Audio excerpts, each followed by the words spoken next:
Science. It is all around us. You might even say that, as a race, it defines us. It also defines the world, both our immediate surroundings and the undiscovered territory mankind has yet to reach. Science is the great catalyst of human success. But science, that great journey into the beyond, has developed side by side with the second great catalyst of human success, religion. Religion, in its many forms, has existed for just as long, if not longer, than science. For thousands of years, religion served as a science, used to explain and describe the world in terms even the simple-minded could understand. Gradually, however, a few great thinkers transcended the old way of viewing the world and began to make discoveries that cast doubt on the status quo, rewriting human perspective forever. These new discoveries did not go unchallenged. Religion and its younger sister, superstition, which had always been more powerful and influential than traditional science, found itself at war with new outlooks that challenged its credibility.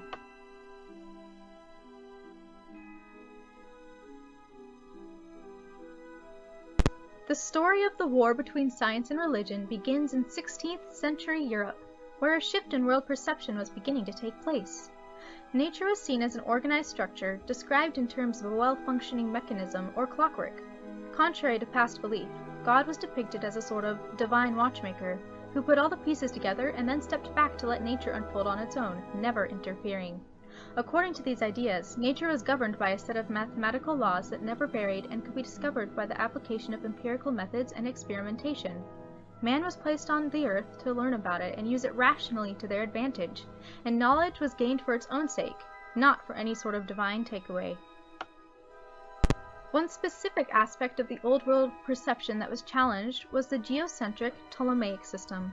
The system placed Earth as the most important and heaviest celestial body at the center of the solar system. Earth was surrounded by several smaller concentric circles that contained the Sun, Moon, and stars, arranged according to weight.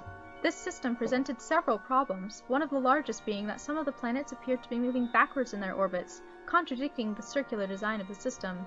Epicycles were created to repair the discrepancy, but still, the Ptolemaic system remained flawed. In direct challenge to the Bible's assertion that the Earth was the center of the solar system, and thus in defiance of the Ptolemaic system, Nicholas Copernicus came up with a new world system, one that placed the sun at the center of it all. Although his setup was just as inaccurate as the Ptolemaic system before him, it set the stage for other supporters of the heliocentric world system and foreshadowed further conflict with the Roman Catholic Church's authority. Johann Kepler was one of Copernicus's advocates. He strove to prove the accuracy of the heliocentric model with the use of mathematical equations and the application of laws, but was disappointed when Copernicus's model turned out to be just as inaccurate as the old world system. His math supported another hypothesis. The planets' orbits were not, in fact, circular, but actually elliptical, which would account for the seemingly backwards motion of the heavenly bodies at certain points in time. These ideas inevitably combined in a clash with church and science in one of the most famous trials of all time, the case of Galileo.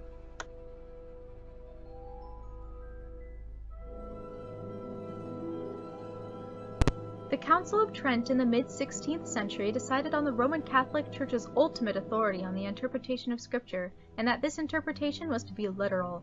The Earth was mentioned as the solar system's center, therefore, it literally was. Galileo Galilei, an Italian mathematician and natural philosopher, was fascinated with the world around him and is particularly famous for his invention of the telescope. From his mathematical derivations, he took a Copernican stance on the solar system's makeup and advocated a heliocentric model, perhaps too strongly for the Church's liking. The Catholic Church's response was swift and direct. It began by censoring his works and condemning the heliocentric model as a world system. In 1616, Galileo was summoned to the Inquisition by Cardinal Bellarmine. The intent was to get him to renounce his views and stop advocating the heliocentric system. Galileo agreed to teach it only as a theoretical idea, not as a physical reality.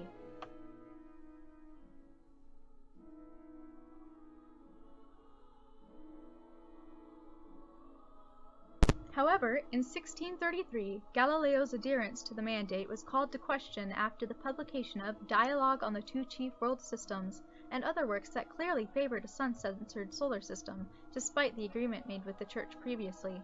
Galileo was brought to trial in Rome and condemned of breaking the mandate, sentenced to what can be equated to house arrest for the rest of his life.